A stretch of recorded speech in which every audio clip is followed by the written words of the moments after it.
Yes. Now, yes. He sings all day, and before going to bed, he tried to sing, "Are you sleeping? Are you sleeping?" That's nice. You know, 5 years old, he'll be able to help you with the newborn. Yes, he told me that I will give him the bottle of milk. I will change his diaper. I will give him food. I told him, "Mommy, we cannot give him food. He's still a baby." But I faced one problem. He's refusing to sleep alone in his bedroom. He wants to, Okay. yes, he wants to stay with me. I told him that we don't have space. He said, "Mom, yes, you can move the bed and you put another bed and the one for baby Kevin, and the room will fit us all. If Mom, if you want, tell the daddy to sleep in another room, and it is better for us." He's trying to negotiate me. Unbelievable. He sounds like he'll be a businessman. Yes, yeah. On Friday, when he came back, on Thursday, when he came back from school, I was checking his assignment and I noticed that he didn't draw the shape of the circle in a right way, noting that I know he can do it alone. So he told me, "Give me your phone, Mommy." I gave him my phone. He looked at his teacher's name and he sends her a voice, "A teacher, and Mrs. Aries, I didn't draw the circle in a right way because there was a problem in the shape of the table. Next time, please, I need to set another table." Imagine, and I was astonished. She told me, "Did you tell him to send that?" قلت لها, "No, I swear to God." He told her, "I know to draw all the shapes. I know everything. So this is because of the table." He sounds like a clever boy. I think Dr. Josette will make a start now. So at this point, I'd like to welcome all of our attendees who have joined us so far. Okay, Welcome 12. to- We have 12. Yes. Yes, we'll have more joining us. Yeah. So welcome Okay. everybody. Good evening. Thank you for joining us for this CPD session. Today's session is on communication skills in clinical practice, and I'm very happy to welcome our speaker, Dr. Josette Mouawad, who's joining us from Lebanon, and we also have Dr. Maya Bassil, who will be moderating today's session. Before we start today's session, first of all, I'd like to thank our participants who have been joining the event over the past month or so. We've been finding that we've had a very good interaction during the events. And I think this has really enriched the learning environment. And thank you again for everybody's positive feedback after the event. At this point, I'd like to also draw your attention to the website, where we have in 2 weeks' time, the next event will be pain management, a practice update. And then in 1 month's time, we will have a session on Parkinson's disease, a local perspective. During today's session, as I mentioned, we're looking forward to your interaction. So the chat function on WebEx will be open for you to type in your questions and your comments. Dr. Josette will be happy to receive your questions throughout today's session. We're also live on YouTube today. So if you're joining us on YouTube, the chat will also be monitored on YouTube. Okay. Just while people are still joining us, I will also just draw your attention to our monthly newsletter. So at the beginning of every month, we release a newsletter. So the latest one is November 2021, and this contains information about upcoming events and a few highlights from the month that has passed.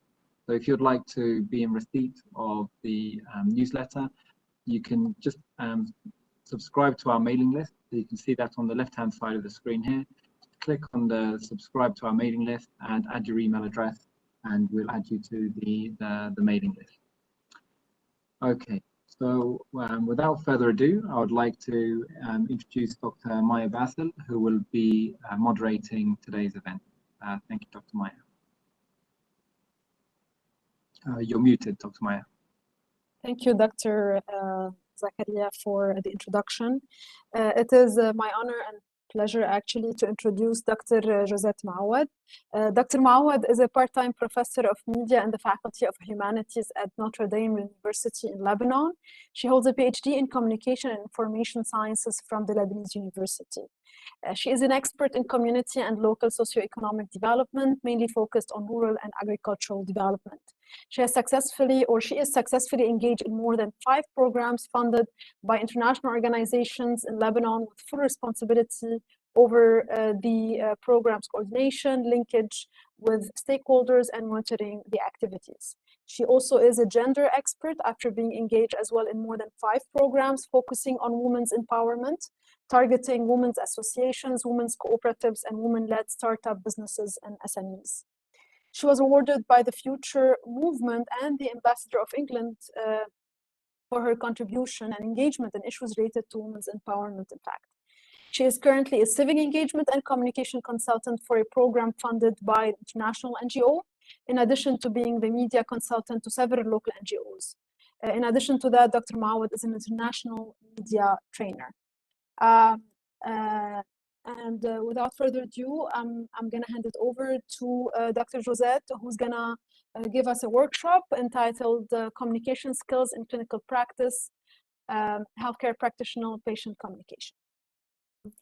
Good evening. Thank you, Dr. Zakaria. Thank you, Dr. Maya and Mrs. Sahar, for giving me this opportunity to share my experience and get benefit from yours and even from the attendees' experience in this workshop. As you have said today, we will talk about the HCP patient communication. I will share my presentation before start discussing. Thank you for all the ones who have attended this workshop. Just 1 second.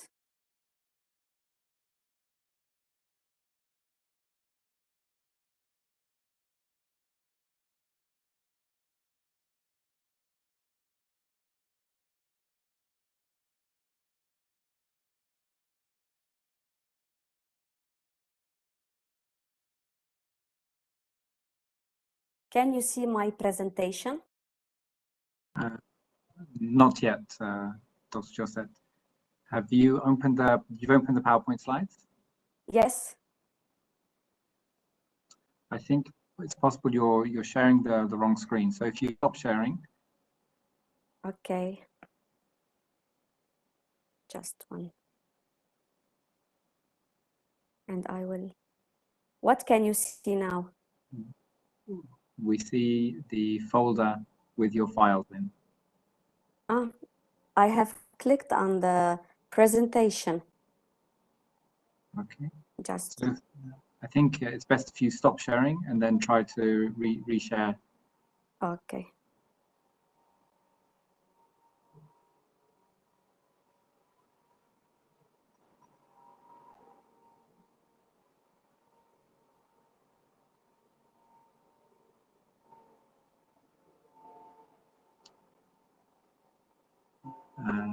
Dr. Josette, I think there is an option to at the bottom of the screen.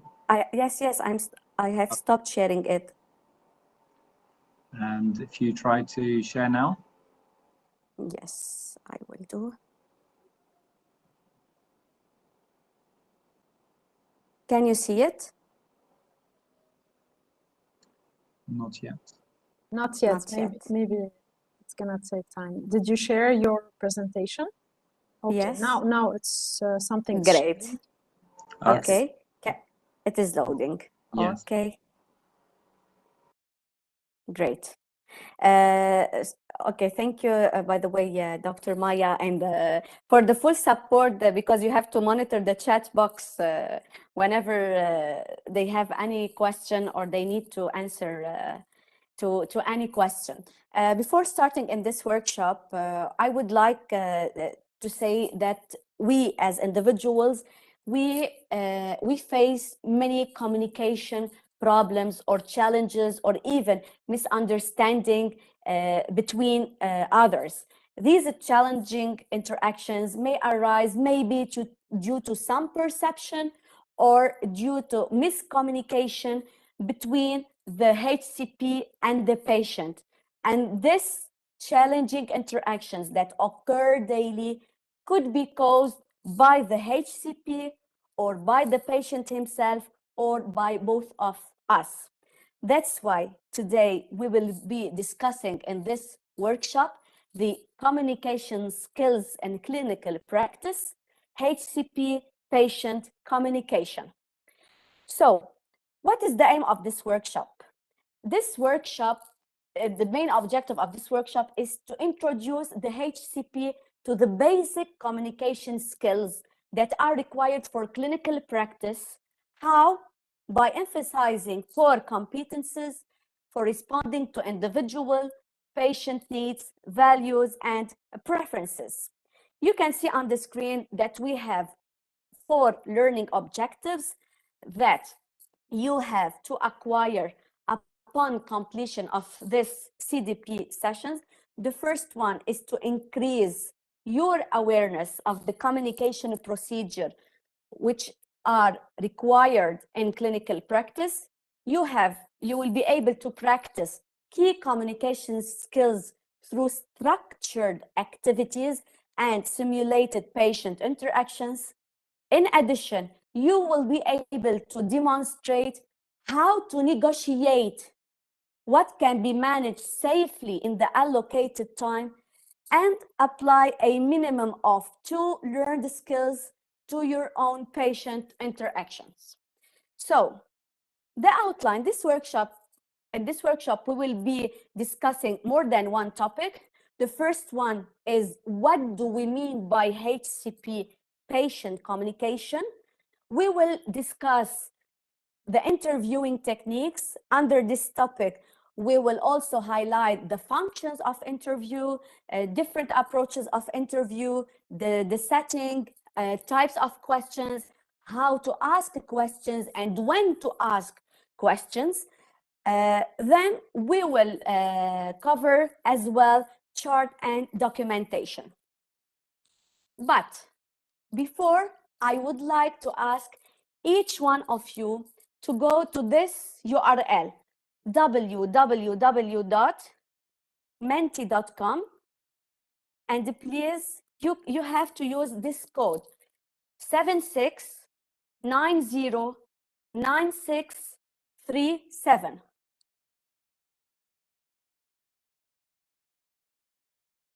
So www.menti.com, the code is 76909637. I've typed it in the chat, so for those of you who missed it, you can access that information from the chat box.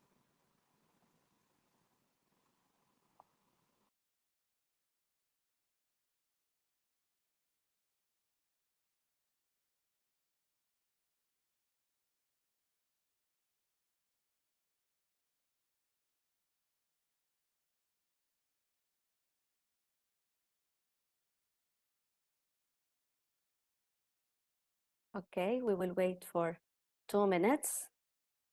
11 have answered. Excellent. 12, 13, 14. Can you see the graph and with the photos, the numbers and the photos? Okay. 14. Dr. Maya, I just need the number of the attendees. So far, we have 29 attendees. Okay, so we will wait.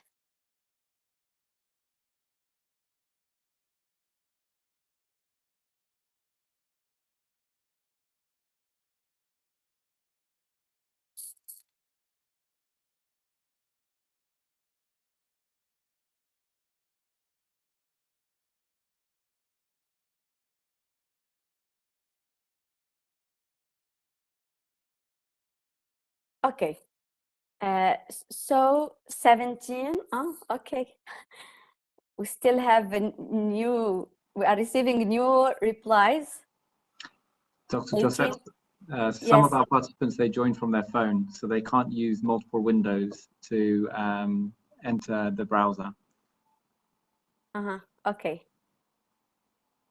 Yeah, I think this will give you an idea about the general, Yes. outlook. So you have 20 people. Yes, 20 out of 29. It's amazing. Having participants attending at this time and they are answering.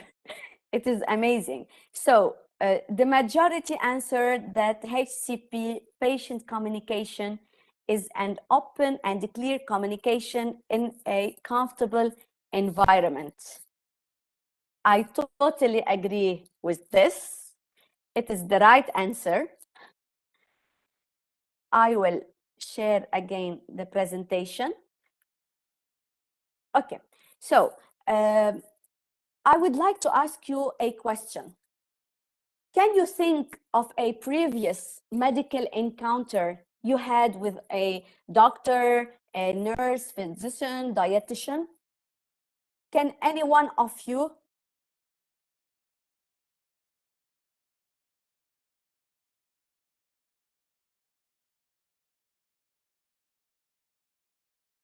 Yes, I do. Yes, there is someone who answered. Yes, Zara. yes. Okay, how did the consultation go?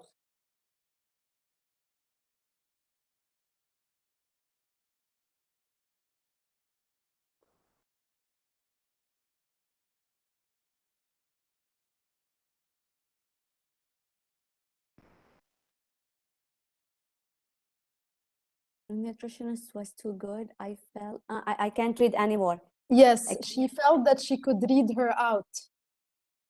So apparently they had good communication, interaction. Okay, her name is Zara. Zara, right? Yes. Okay, Zara. Why does a good doctor-patient relationship matter? Because you shared with us a positive feedback. So why do you think that this type of patient or a patient relationship matter? It builds trust, according to Ali. So Ali, it builds trust. Yes, this is one of the main components that we have to create a trust relationship between the HCP and the patient. So, and yes, there is Muhammad who said it enhances collaboration. Nasima also shares the same, it builds trust and allows patients to open up. Great.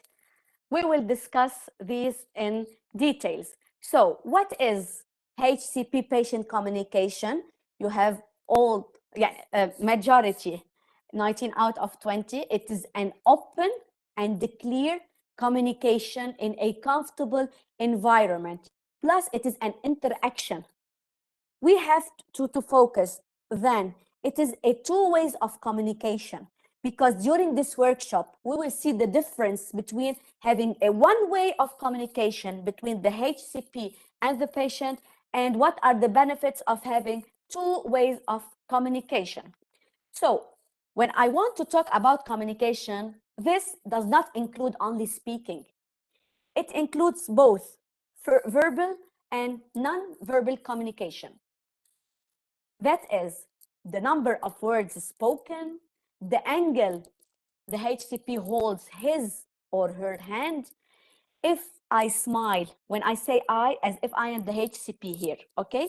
If I smile or if I touch the patient, we will discuss this critical point.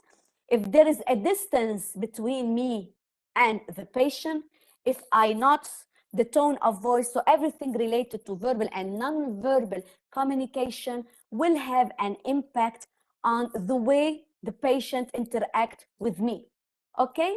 So you might ask, so what? Why are you discussing this?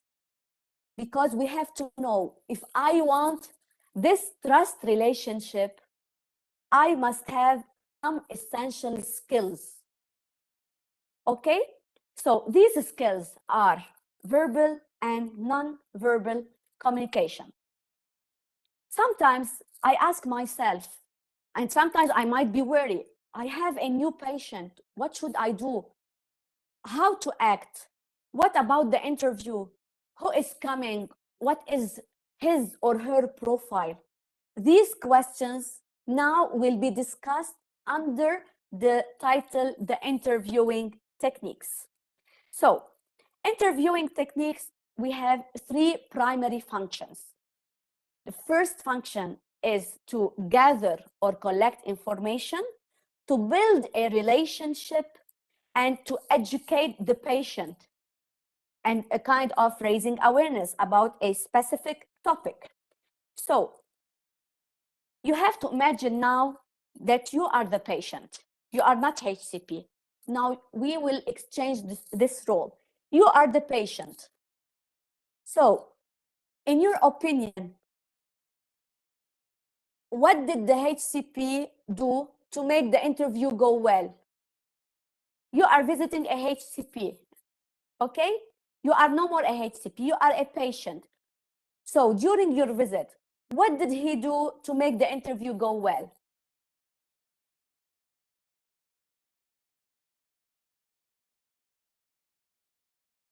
Sanjay mentioned to build rapport. Yes, yes. Be friendly. Be friendly, exactly. From Nasima, greeted in a kind manner when entering the place. Excellent. Listening attentively from Nadine. Maha, he or she gave the patient full attention. Yes, exactly. These are some of the... Greeted me with a smile and said best wishes. Right. Most of these happen during the phase in which I have to establish initial rapport. But before, me as HCP, I have to prepare myself. Then establish this initial rapport. Then I have to identify the reasons for the consultation. So, what do we mean by preparing yourself? This means that I have to be aware of my own feelings. Why? Because my feeling will have an impact on my behavior. I have to split. If once I arrive to my clinic, I have to keep aside my problems. Maybe I am facing the problems with my family. So I have to be aware of myself, aware of my feelings. So why? Because patients, they differentiate thoughts from feelings. And once I'm aware of my feelings, then I have to take into account the importance for empathy. Is it clear so far?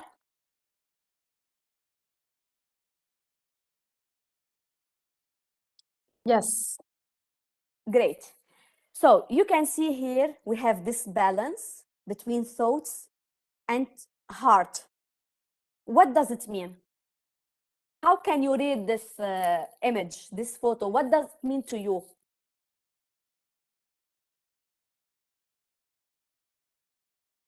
I guess we have to have a balance between our decisions and emotions. Yes. Why? Gamal mentioned objective versus subjective. Yes. Objectivity versus subjectivity. What else? Muhammad mentioned balance between empathy and reasonable decisions. Great. So here, compassion and bedside manners are just as important as medical knowledge. Muhammad, not to allow our feelings to cloud our judgment. And Nasima, place yourself in the patient's shoes. The shoes. Yes. Okay. So here we can ask ourselves, how can I remain objective in my approach without being emotionally involved?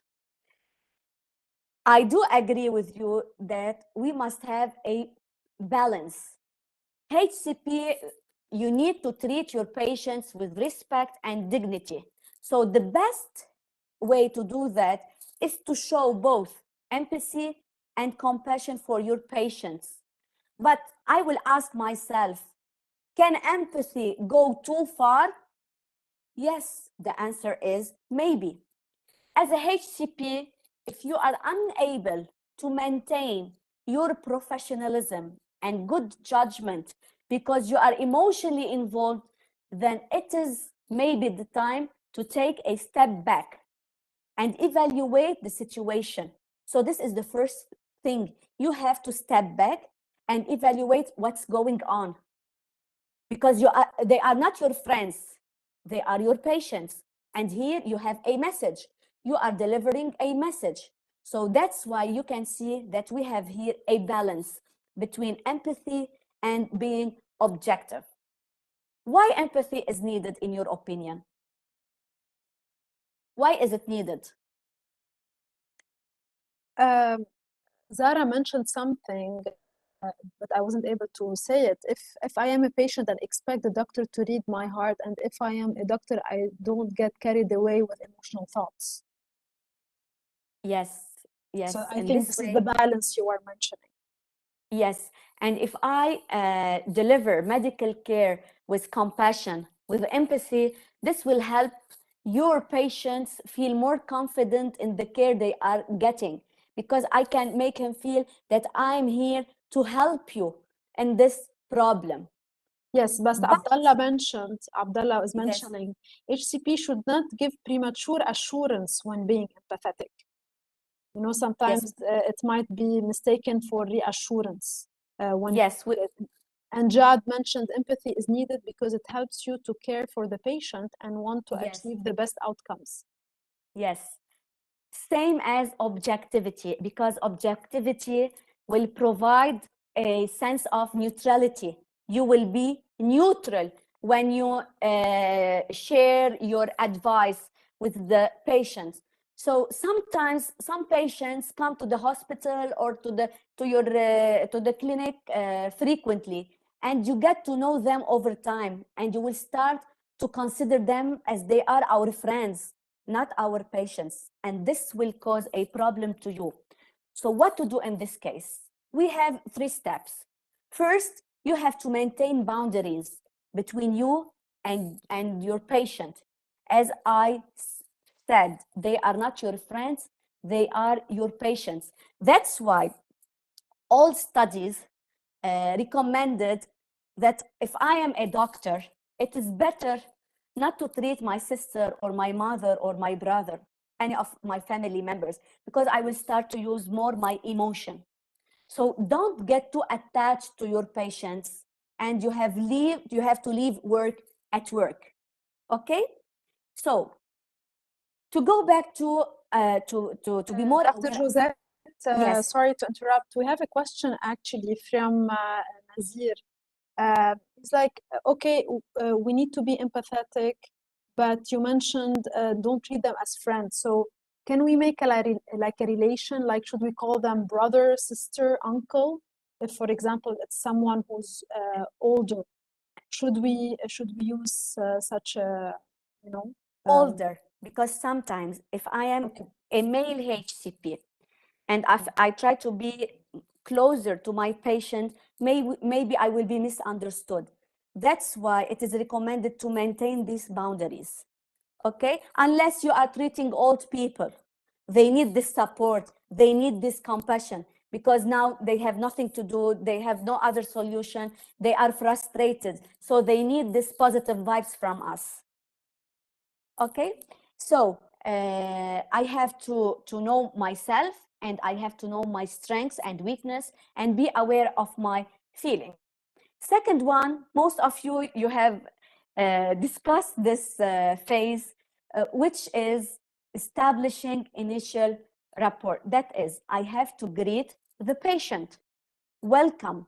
I have to introduce myself, what I am doing here, what is the nature of this interview. Plus, you have to mention note-taking, and you have to obtain consent, because maybe you will be obliged in a coming phase to share some of this info with your supervisor. You have to explain confidentiality. All of you insisted on the term trust. This is the most component in that you have to achieve or to build while conducting an interview with a patient. You have to encourage them to ask questions. Later on, I will discuss something related to time management when they ask questions. Okay, you have to allow them to respond. Give them enough time. It is obligatory to give a minimum of 25 minutes during the first visit, because you have to know them. You have to listen. I have 2 ears and 1 tongue, which means I have to listen to my patients more than talking to them. They are here to share their concern, to share their pain. And I must show them that I am an active listener and I am here to help you. Okay? I must demonstrate that I respect you. I'm interested in your case. I have to be aware of their non-verbal communication, because sometimes, for example, Maya, she's my patient, and she's talking about a specific problem she's facing. She's having pain, and I am looking. Imagine that I'm looking at my phone, or I'm answering calls, or I'm looking outside the window. She will feel frustrated. Okay, so Anna, I have to be aware of my non-verbal cues, and as well non-verbal communication of my patient, to know is she feeling relaxed or not. This is so important. Otherwise, I won't be able to take all the information needed. Yes, Dr. Dr. Josette, we have a question from Muhammad. How do you manage to build all of that in the initial rapport if the appointment duration, some appointment duration are limited to 10 minutes? That's why I recommended that the duration of the first visit has to be 25 minutes, because you need 10 minutes to introduce yourself and to look at his record history. So that's why all studies recommend to have a minimum of 25 minutes. Okay? Muhammad, was it clear?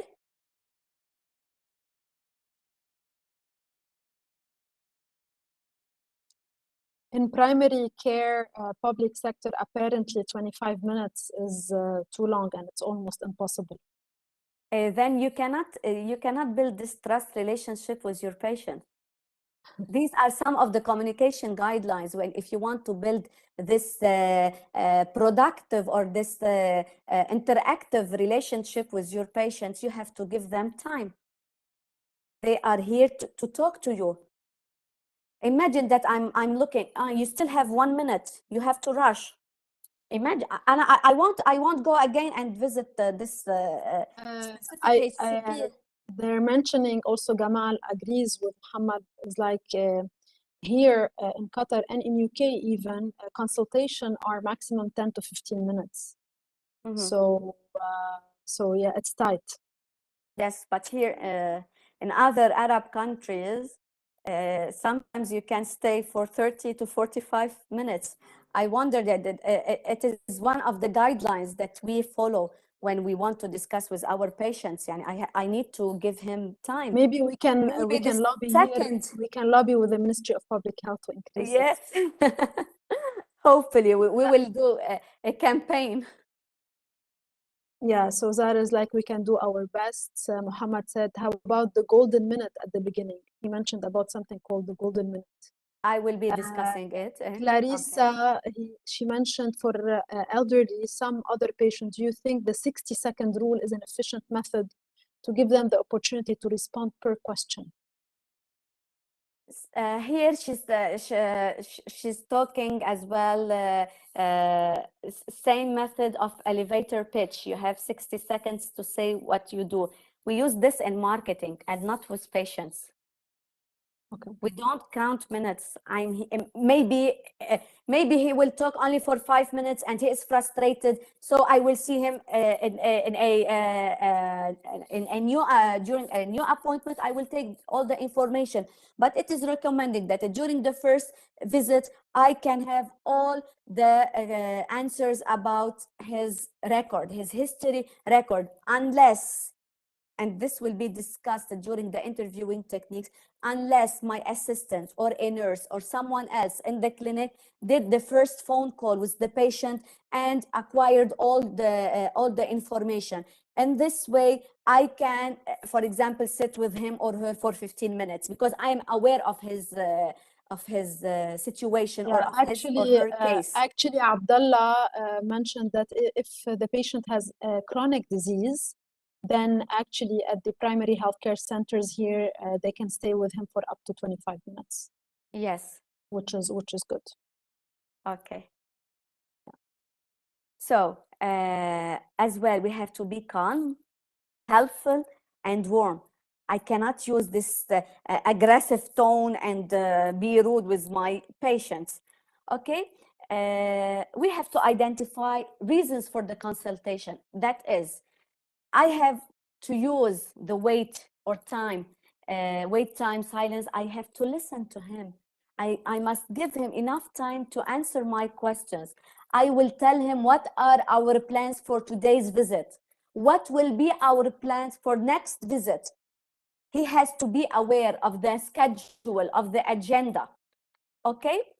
So, you have talked in an indirect way about the two approaches to patient interview. So we have two approaches, as you can see here.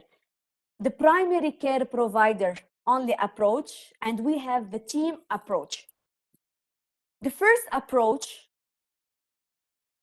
the primary care providers interview the patient themselves. And the patient in this case is required to relate their medical history only once. Here you can see the difference in the duration of the interview. As for the team approach that I have just talked about, patient is interviewed more than once. Here you can use the 10 minutes policy. If he is interviewed more than once, that is, the first interview is conducted by a member of the healthcare team, a nurse, a physician, an assistant. It is optional, followed by a subsequent interview conducted by the primary provider. Here, if I give him 10 minutes for the first interview and another 10 minutes for the second interview, then it is 20 minutes. That's why they recommended the 25 minutes to give for my patients. Okay? So during an interview, the HCP, I'm the interviewer, and I am posing questions to the interviewee who has to answer. Interviewee is the patient. So if I want to talk about the interviewee, here we are talking about the patient himself. He is the primary source of medical information. I cannot interrupt him. I cannot let him feel, oh, you're not telling me the truth. There's something, you are hiding something. Okay? We have to be aware what to say, how to say it, and when to say it. Okay? So here in this phase, the HCP will interview the patient directly. Sometimes patients may be unable to provide their medical history directly to the practitioners for some reasons or another. Maybe they are facing an emotional problem, a mental problem. That's why we recommend to use other sources of information to require this medical information. And here we are talking about family member, other healthcare team members, the medical records. Okay, so we have to follow other source of information. So is it necessary to have a family member during the first visit? What do you think? Dr. Josette, there was a question. I was just waiting for you to finish your point from Nazir. And he's like, some patients, and maybe sometimes the family, they keep on talking. And Yes. if we are short on time, what should we do, and how to make the patient stop talking, and we are short on time, you know? And Yes. sometimes maybe he could drift into topics Other that are not subjects. very relevant. Yeah, not Yes. very relevant to his case. Yes. This is what we call time management during the interview. And me as HCP, I have to be ready, to be aware of his record and to know what type of information I want. I have to know now I have to interrupt him in a respectful way and then ask a new question. Otherwise, they will stay for hours and hours talking. And concerning the family members, they can only come during the first visit. And if I have any bad news that I have to deliver to my patient, then I will ask many of them commented on that, actually. Family members are mostly needed when the diagnosis is critical and it needs to be discussed. This is from Exactly. Abdallah. Nadine mentioned, I think family is only necessary for psychiatric patients to gather collateral history, otherwise the patient is enough. Muhammad mentioned that family members are not necessary unless the situation might warrant it, or it's the first or if the first consultation suggests you need collateral information or assistance to communicate more effectively.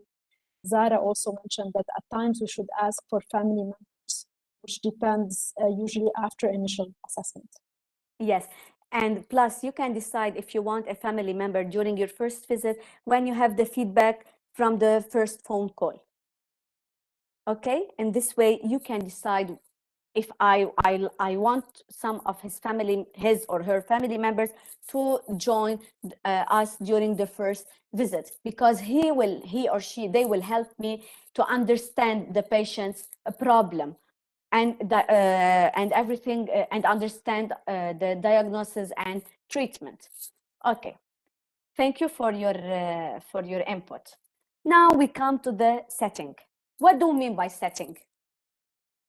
Dr. Josette, also someone, sorry, before we move to a new point, what about the special people with special needs and minors? These definitely require, I assume, having a caregiver or a family member with them. Yes, because they have special cases. Yes. Sure. Yes. Can we have the previous slide again? Yes, this one. What previous slide? This one? Yes, I guess this one. Yes. Okay. Yes, Zara. I liked your name. It's a brand name.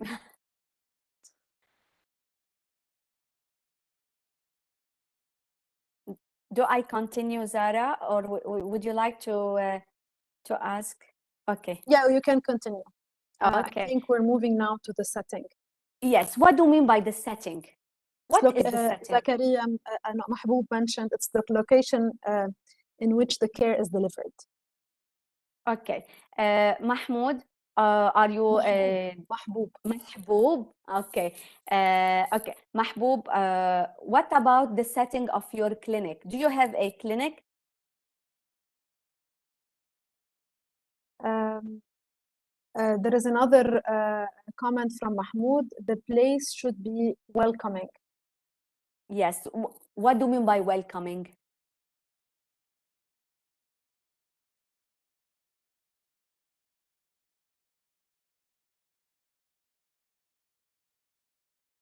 What do you mean by welcoming? While they're answering here, do we mean the clinic itself, or could be something else?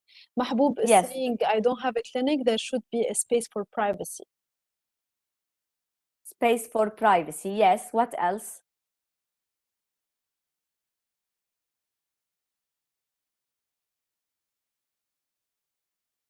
Mahmoud, clean and organized. Clean and organized. Yes. We can see here on this photo, we have to sit face to face with my patient. Okay. This is so important. Plus, we must take into account this private and comfortable area for the patients. We must be able as HCP to observe any non-verbal behaviors. Why? Because these behaviors will be helpful in diagnosing the patient or even in developing the treatment plan. Abdullah has written something. Yes, Abdullah. sometimes the HCP takes the first few minutes to finish the previous patient's paperwork and totally ignores the new patient, which is not welcoming. Which is wrong. Muhammad is saying a setting needs to be comfortable for the patient with minimal barriers to communication. Yes, yes, exactly. So this is so Zara, important. Again, is like emphasizing the importance of privacy and hygiene and ambience, etc. Yes, But privacy is utmost important. That's what she's saying. Exactly. Because one of the main components in having an interactive communication is the place. Sometimes I go to a clinic, I feel, oh my God, I feel tired. I don't know what I'm feeling. I cannot see my doctor. I cannot see my nutritionist. Why? Because imagine that you are going to a clinic, no light, windows are closed, curtains, there is a mass. I can't even see the HCP. So I will feel tired. There will be automatically a kind of boundaries. I cannot talk about my case. I cannot even express myself. Why? Because me as a patient, I need the eye contact. This is so important. Even if you are doing a telehealth interview, you have to look in the camera of your laptop. Why? Because eye contact gives trust. This means that I am honest with you. You are a patient, but I am honest with you. I am addressing you. I'm contacting you. Okay, that's why I have to be aware. Me as HCP, I have to be aware of any visual feedback. I have to know the patient's tone as well and take it into account. The way he is speaking, plus you as HCP, you must be aware while selecting the words, because sometimes the patients will not understand me, they misunderstand me, okay? So I must be aware of the word selection to interpret their condition and attitude, how to deliver the bad news, okay? So if I have bad news, the setting is so important. If I am addressing him face to face, okay? So during this visit, I have to pose a question. I need answers. There are two types of questions. Here we are talking about the open questions and closed questions. Why do I need to ask questions? Because I have to know the problem. What is the problem? I must focus on one main issue. Me as a doctor or a physician or nutrition, I am here to know your problem, and together, I'm insisting on the word together, together we will find the best solution for your problem, okay? I have to focus my questions on specific topics in order to acquire or to get or to gain information about the science and witness, and never ever use questions that might lead them to an answer that you already want to hear this answer, okay? That's why we say you must be objective. This is what we call objective. We have to use our senses. We have to observe the body language and take into account all interaction patterns. So we have the two types of question, the closed direct questions and open-ended questions. We have as well advantages and disadvantages for these two types of questions. Closed direct questions, it means these questions, the answers to these questions are short, focused. We can get objective information because I'm not giving him the opportunity to start telling me a story, for example, and the responses are either yes or no. The closed direct questions are, for example, do you use tobacco? Yes or no? Where does it hurt? one answer, either yes or no, or one word, not in a paragraph. Okay. As for the open-ended question, you can have elaborated information. It can be objective, either objective or subjective. If I want to have information about emotional conditions or physical conditions, it is recommended to use open-ended questions, because I am asking for detailed information. I'm asking for more information. And here we are talking about the 5 W's and H. That is the who, what, when, where, why, and how. Okay? So if I want to know about a health issue, I must use the open-ended question, because I have I need to have more information, more important information about this specific case or this specific issue. And here the patient provides more explanation. And this will also help in creating this kind of relationship between the HCP and the patient. Why? Because I am giving him enough time to answer. These are two examples. How are your stress levels at work? He cannot say yes or no. He cannot answer yes or no. How does this pain feel like? As well, he has to elaborate. He has to give me answer. So open-ended questions, they are useful. They describe a specific situation. Sometimes questions may be perceived as confrontational. Sometimes he will not answer my question because maybe he feels shy. Maybe he doesn't want to talk. So Anna, I have to be aware of this situation. For example, why don't you take your medication? Why did you do that? This is an open-ended question. Here, I am engaging him to answer. And here comes the role of HCP, is to know how to motivate the patient and what motivates him, how to ask this question. For example, why are you concerned about taking this medication? Why are you worried about starting this diet? You are motivating him to talk. So here you are engaging him in true collaborative decision making. As I have previously said, I will ask him about the problem and I will tell him, we will together find the solution. Okay, so he will feel that he is involved. Dr. Josette, here Yes. comes the other problem that was mentioned before, which is if we have an open-ended question, the patient might go on, and again, yes.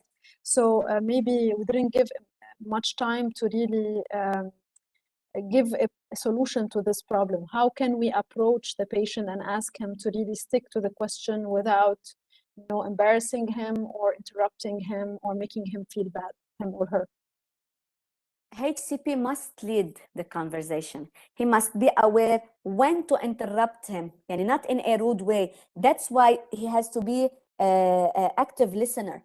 This is all about communication. Imagine you are having a guest speaker in a specific political talk show, and we don't have enough time. So by practice, you will know when to interrupt him, how to interrupt him. Okay, for example, you can tell him the information that you are giving me is so important, but let us focus together on this topic. Yeah, So Amal agrees with you. She said it depends on the critical thinking of the HCP. Yes, so communication skills, the time management, how to interrupt, when to interrupt. If he is crying, never interrupt him, because he is here. He's asking your help. Okay, so here comes the we have to know when and why and how. Okay, is it clear? Yes. Okay. It requires Plus, practice for sure. yes, practice and the practice and the practice. And you have to know when to encourage the patient to provide you the desired answer. Okay? So, for example, tell me about your diet, or tell me about the diet you are on. Excuse me. So here you are giving him the opportunity to express his own idea. As you can see, the open-ended patient-centered interviewing has its benefits. We have to practice as HCP how to lead the conversation, because I am the hero of the story, me. So I have to lead this conversation. Now we will move to two different, I will share with you, excuse me, an example that will help us as HCP know the difference between HCP-centered interview and patient-centered interview. This is an example. We have this HCP, to the male is the HCP, and this lady is the patient. What brings you here today? She answered, I have chest pain. Then he answered, how severe is it? When does it occur?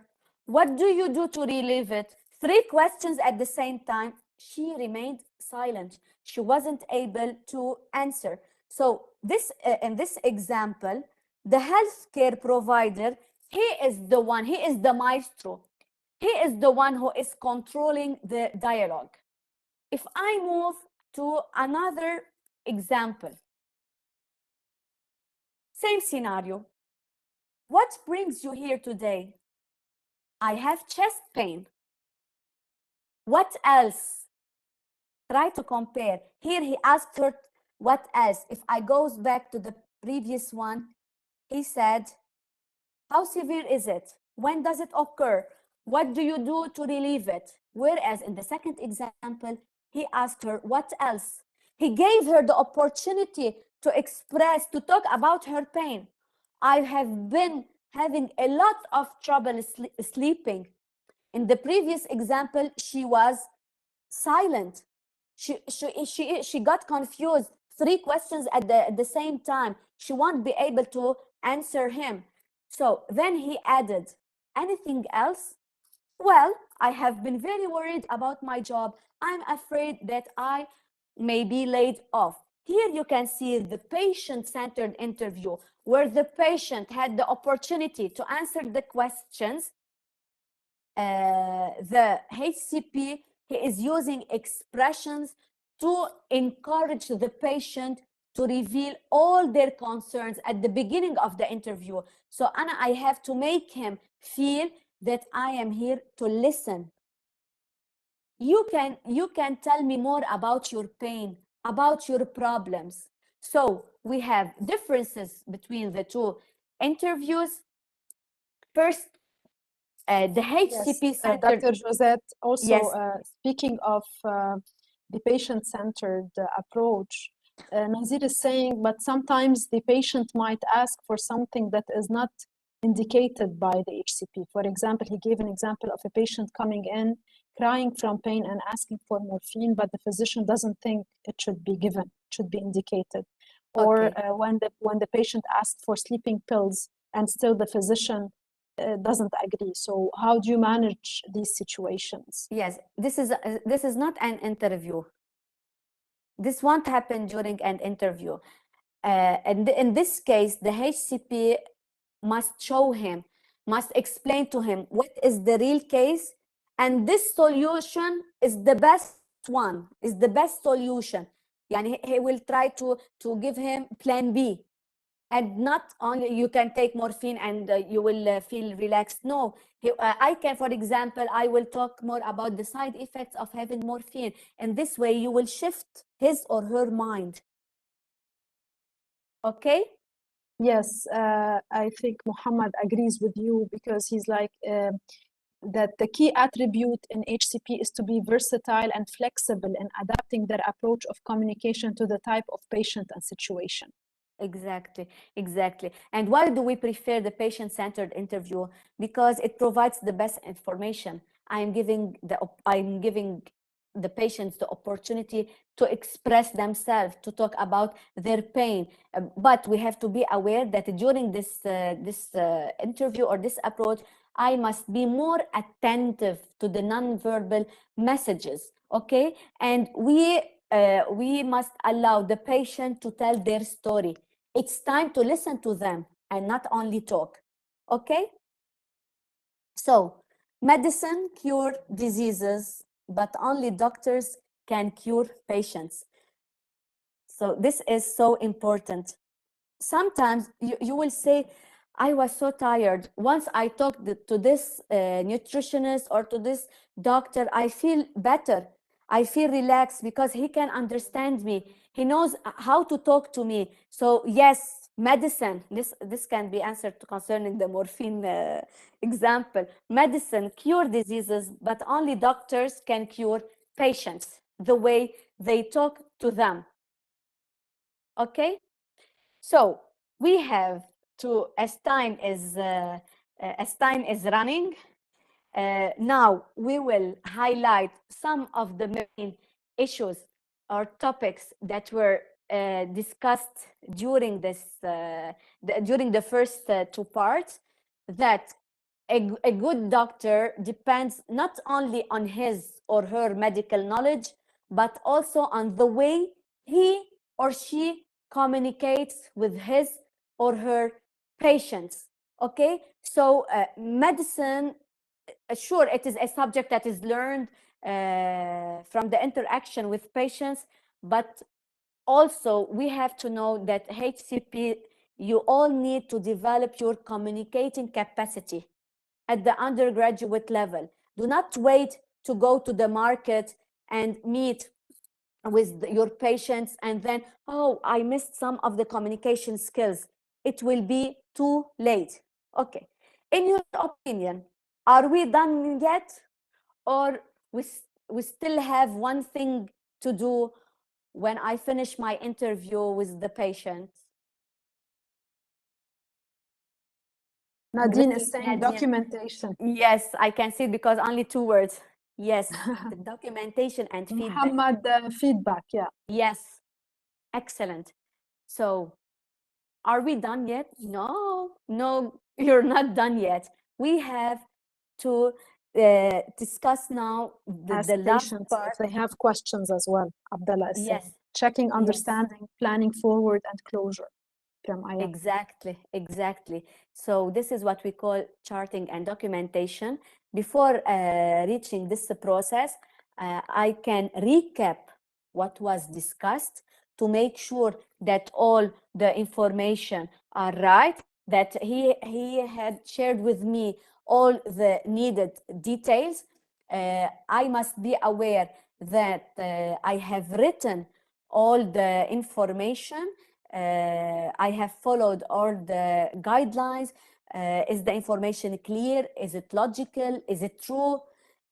I must record all normal and abnormal cues.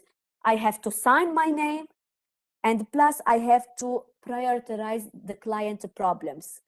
So the first thing is to mention what is the problem and what happened during the discussion. But do not forget that I must have a consent before taking any notes. He has to be aware that I am taking some notes. So to recap, this is my message to you, that do not forget to understand the patient's problem from their perspective by allowing them to tell their story in their own words. At the same time, I must demonstrate interest, empathy. Here we have the balance between empathy and being objective, respect. I have to share information with the patient with regards to explaining the procedures. that would be necessary to help make any type of diagnosis. And then I must discuss with the patient different treatment options and what is the effect of each option. Plus, we have to be aware of verbal and non-verbal communication. I must be aware of the setting, because the setting, we have to know that everything communicates. That is, the way I talk, the way I dressed, the way I introduce myself, the way I greet him, the way I say welcome, goodbye, take care, the way I ask questions, the decoration, the wall, the color of the wall. Imagine you are going to visit a HCP and the wall is brown or the wall is black. So this will make the patient feel confused and relaxed. So everything communicates. Each single thing or issue has a message. So we have to be aware of this. Don't forget, we have 2 ears and 1 tongue.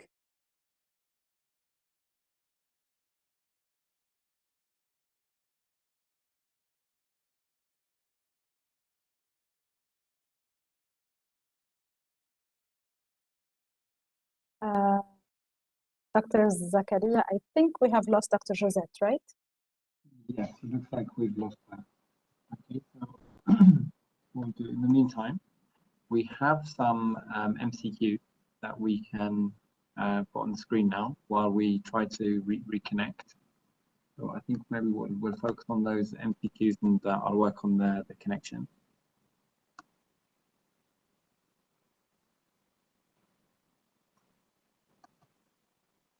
Dr. Yeah, I think she's back. Yes. Okay. Hello. Yes. I don't know why I am disconnected. So I was telling you that do not forget that we have to start practicing our listening skills, our communication skills, and be aware of our feelings. In this way, we will be more productive. We will succeed more in delivering the message. This is our workshop for today. Yes. Some people have some comments. Yeah. Yeah, you were on time. But we have some comments in the chat box from Zara, I think, when you were talking about the consent. I think she's like checking pre and post instruction as well as the consent to treatment or consumption of medication is absolutely understood by the patient. We have to make sure that they understand all of that. Exactly. Zara, I didn't get. She said if the first session ends, I understood dealing with the next meeting kind of tips to be in this flow. I think Zara, I think she has another meeting probably. Anyway, they have started to send you thank you, Dr. Mouawad. You conveyed very valuable messages as Paul Watzlawick said, one cannot not communicate. Exactly. And it's all about communication. One more thing I will add, that we have to be aware of ourselves, and in this way we can understand other feelings. Otherwise, it is better to step back, evaluate it, and if I think that I'm not ready to listen to the patients, regardless what are my problems, regardless what I'm facing, any challenges. Otherwise, being a HCP is not the right choice to me. So you have to be active listener. You have to feel with them, but at the same time, you must be objective. So we have a couple of questions from Adnan. What if we have a conflict? How do we deal with the conflict? Conflict of interest, you mean, or conflict during the discussion? I think probably during the discussion. I think that's what type of conflict? Why to have conflict if I am leading the conversation? Yeah, Yes. I'm If asking I you to clarify. Yeah. Yes, I will wait for him. Okay. Or maybe you can go ahead and talk about conflict in general. Okay. If I am following all the communication guidelines in a right way, then this won't lead to any conflict. And if a conflict happens, here we will talk more about conflict resolution. We have different strategies for conflict resolution. I will say, for example, you are right, but let us find a common ground between you and me. Here, the main objective is to have a win-win situation. Yeah.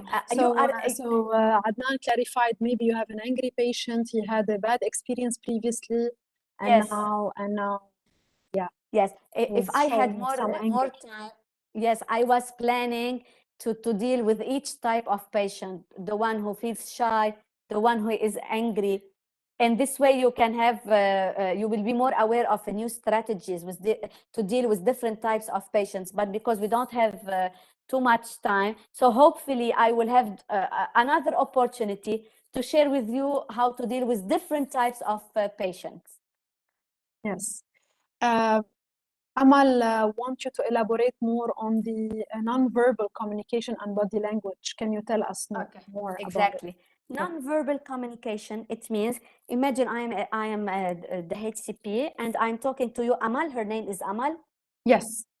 Okay, I'm screaming. This is non-verbal communication because I'm sending an indirect message.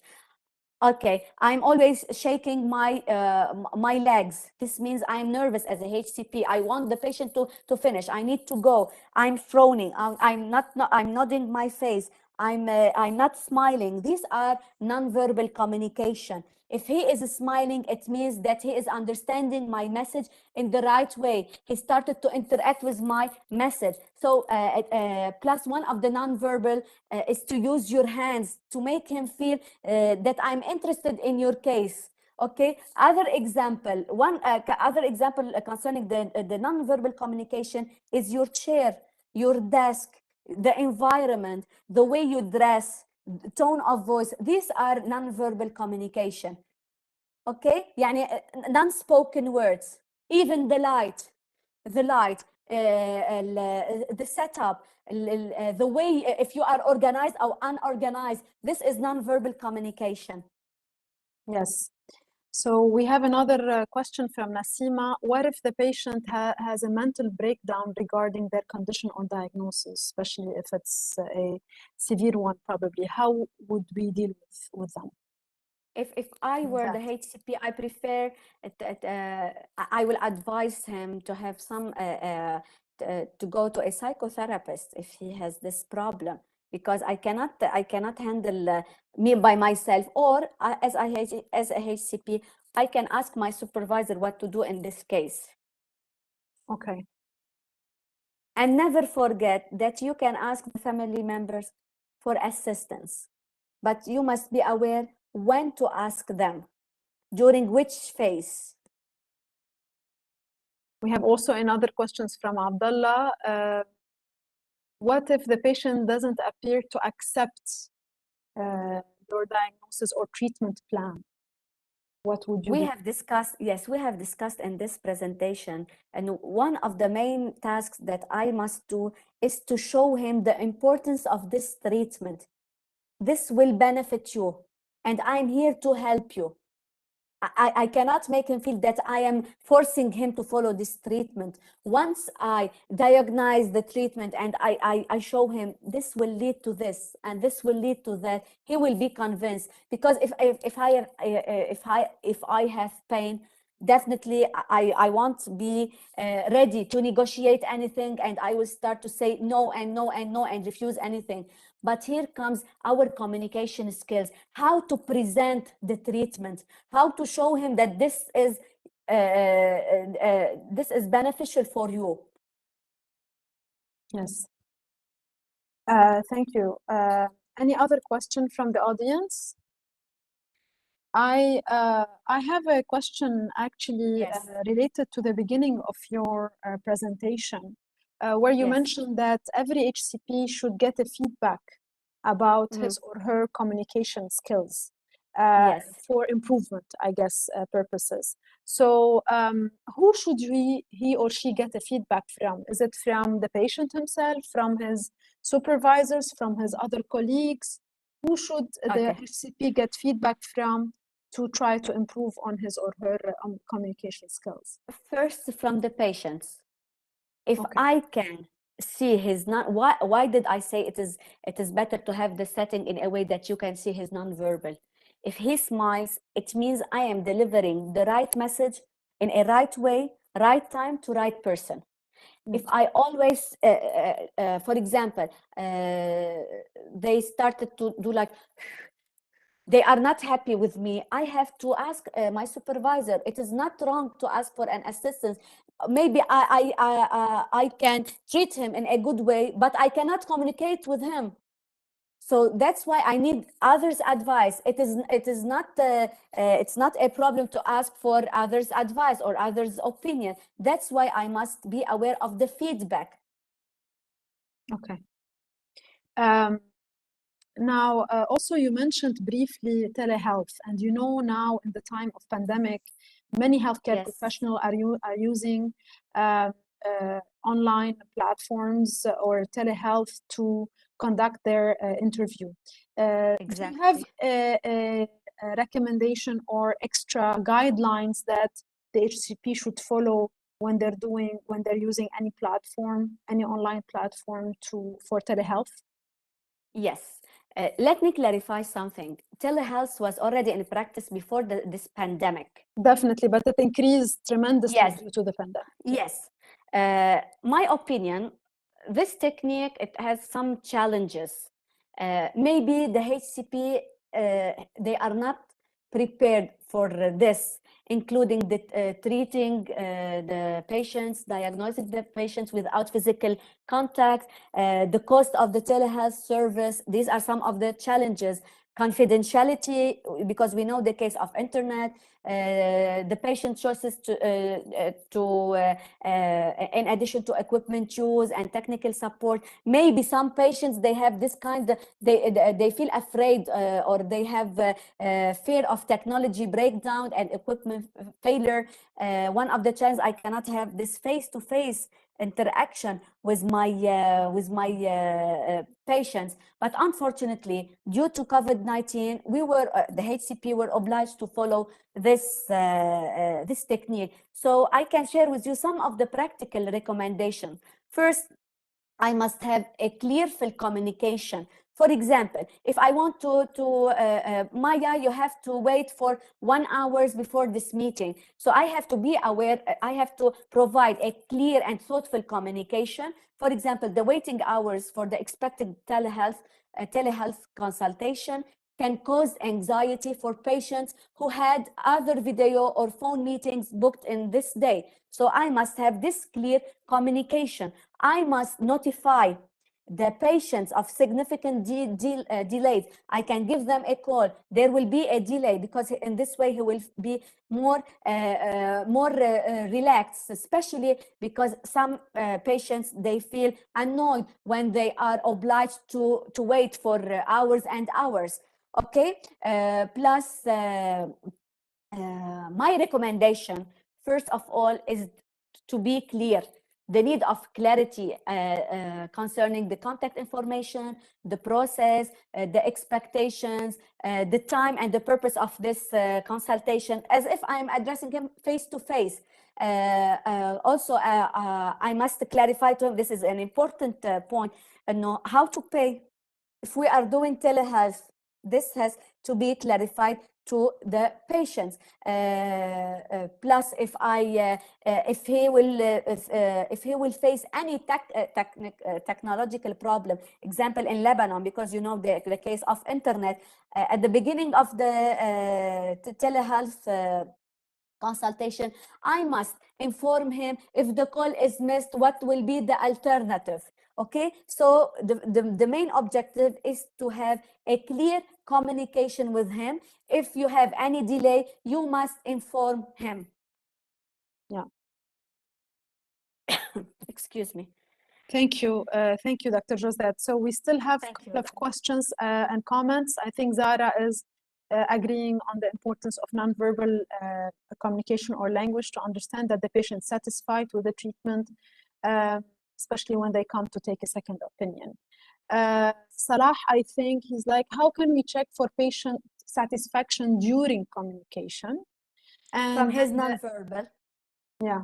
From his nonverbal communication. And Ayman, he's like, all patients are different.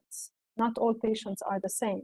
So is it advised to adjust the consultation session to suit each patient, as one way of talking to one patient might not suit another patient? Exactly. That's why we always say, to have an interactive communication, you must tailor the appropriate message for the appropriate person. We don't deliver one message to all patients. You have to deliver a tailored message for your patients. Yes. Maybe he doesn't like to talk. Maybe he's talkative. So it depends on the way you disseminate your message with your patients. Great. Thank you very much, Dr. Josette. I think we'll wait for like 1 minute for additional questions. Otherwise, Dr. Zakaria, we can move to the evaluation.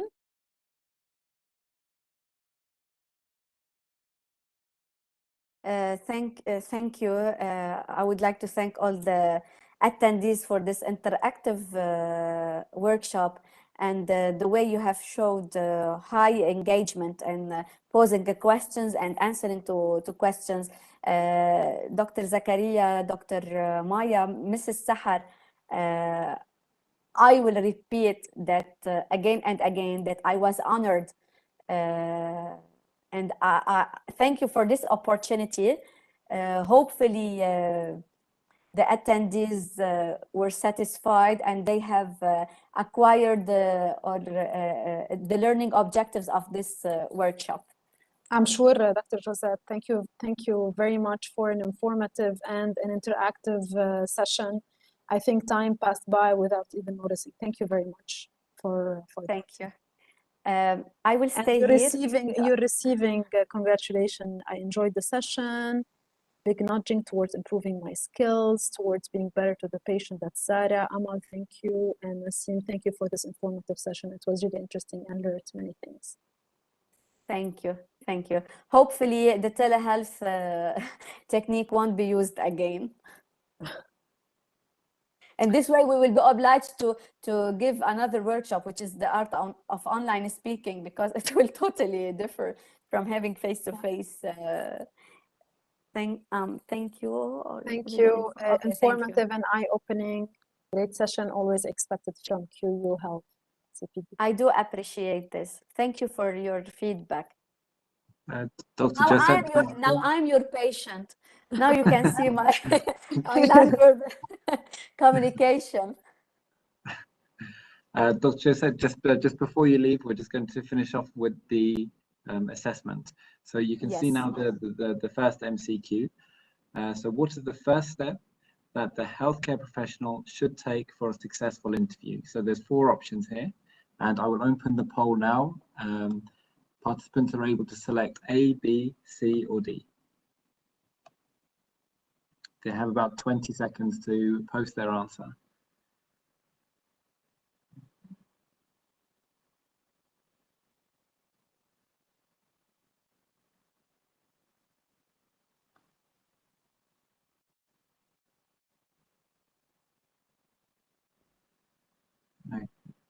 So the participants have submitted their answers. We're now collating the answers. So Dr. Josette, would you like to talk through the answer? Once they all finish this... They've posted their answer. We're just collating that data now so we can show okay, let me open, because I don't have the answers, the questions here. I'll adjust one. I will stop. Can you see my screen? Or I'm now the host, so okay. So the first step is we have to prepare ourselves to be aware of our feelings prior to doing the other, which is the establishing the initial report or the reasons of our consultation. As for question 2, what are the possible sources of medical information? I think he's gonna post it now. But a lot of people didn't answer, Dr. Zakaria. I think I'll give some more. Or I'll give give them some more more time time. to answer the More question. time. Yeah. Yes, more time. Okay. So I think the first one we had 18 responses out of the so roughly about half people. Yeah, but Okay. the one who answered correctly. But I mean, That's correct. yeah. Okay, so now on the screen you can see question number 2. So what are the possible sources of medical information about the patient? So we have the patient, him or herself, a family member, other healthcare team members, medical records, or all of the above. So I will now make that poll open and you can select your answer. I can see we're having a lot more responses now. So while everybody's posting their responses, I've posted the evaluation link in the chat. So that will become live at 7:30 after today's session. So please submit your feedback, and we look forward to reading your feedback and using it to inform our future event. Okay, so our participants have posted their answers. We will have the cumulative total in about 5 seconds. Dr. Josette, are you ready to talk through the answer of question number 2, please? Yes. Did they finish? Yes. Yes. So, Okay. So the answer is E, all of the above. I can have information from the patient himself, a family member, healthcare team member, and medical records. So we have different sources of information that we can acquire medical information about the patient. Now, Dr. Zakaria, you will move to question number 3, right? yes. So here's question number 3. So which of the following questions is considered an open-ended question during an interview? So do you use tobacco? Where does it hurt? How does this pain feel like? Or did you have a fever this morning? So which of these is an open question? So I'll open the poll now. So with question number 2, the majority of our participants answered that question correctly.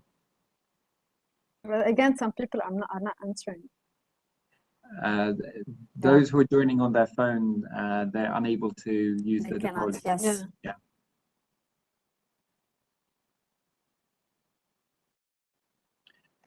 So while everybody's posting their answers, just to make you aware of our next event in 2 weeks' time, a pain management practice update. So please register if you haven't already for that event. Okay, so we'll now, the poll is now closed. We're just collating the answers. But Dr. Josette, I'll take this opportunity to thank you so much for today's presentation. I think it was very challenging for Dr. Maya to stay up to date with everybody's comment. There was a high level of interaction, and that's what we hope for. Thank you. Okay, so the majority of our participants have posted Correct. C Yeah. as the C. answer. Yes. Okay, so well done. Great. Number 5. Number 4 now. So in a Okay. healthcare professional centered interview, which of these is correct? So continuers are used, healthcare professional controls the dialogue, healthcare professional allows the patient to tell their story, healthcare professional guides the patient to provide the information. I'll open the poll. So which of these ones is correct?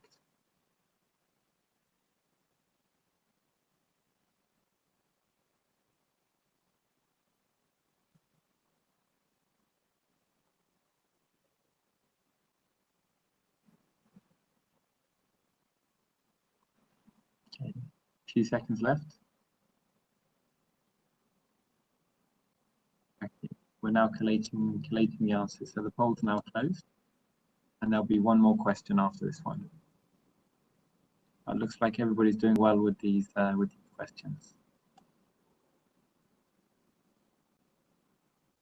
So which one is the right answer? Did you answer? I think they answered yes, right? Yes. So in HCP-centered interview, The HCP is the one who's controlling the dialogue. Yeah, so It's a one-way communication. Yes. The majority of our respondents put that one as the correct answer. Okay, so your final question, question number 5. Charting and documentation is better performed, A, at the time of the interview, B, after the interview, C, when the healthcare professional only records the normal findings, or D, when the healthcare professional follows his or her personal charting guideline. So I'll now open the poll for this question.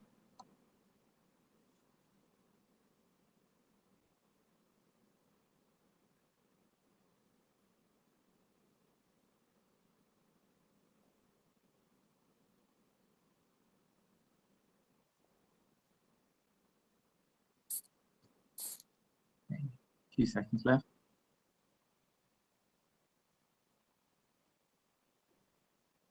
Okay, the poll's now closed. So we'll just be collating those answers.